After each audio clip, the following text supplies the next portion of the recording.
இது எனக்கும் உங்களுக்கும் ஒரு முக்கியமான அறிவுரை. சமூக வலைதளங்களில் இன்று பிறரை பற்றி எழுதப்படக்கூடிய வார்த்தைகளையும் பிறரை விமர்சிக்கக்கூடிய பதிவுகளையும் அவர் இப்படி இவர் அப்படி என்று தீர்ப்பு கொடுக்கக்கூடிய முறைகளையும் பிறரை தவறான முறையில் அருவருக்கத்தக்க கெட்ட தீய வார்த்தைகளை கொண்டு எழுதப்படக்கூடிய எழுத்துக்களையும் பதிவுகளையும் தான் பெரும்பான்மையாக பார்க்க முடிகிறது.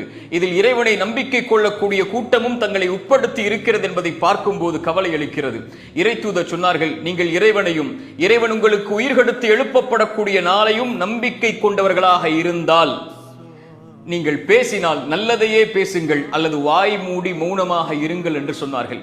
ஒருவன் பிறரை பற்றி எழுதும் போது அவர்களுக்கு அது எந்த பாதிப்பையும் கொடுக்காது. தான் யார் என்பதைத்தான் அவன் எழுத்துக்கள் பதிவுகளின் மூலமாக மக்களுக்கு வெளிப்படுத்துவதாக ஆகும். நாம் நல்லதையே பேசுவோம் அல்லது வாய் மூடி மௌனமாக இருப்போம். எல்லா நிலையிலும் நாம் இறைவனையும் இறைவன் நம்மை உயிர் கொடுத்து எழுப்புவான் என்ற நாளையும் நம்பிக்கை கொண்டவர்களாக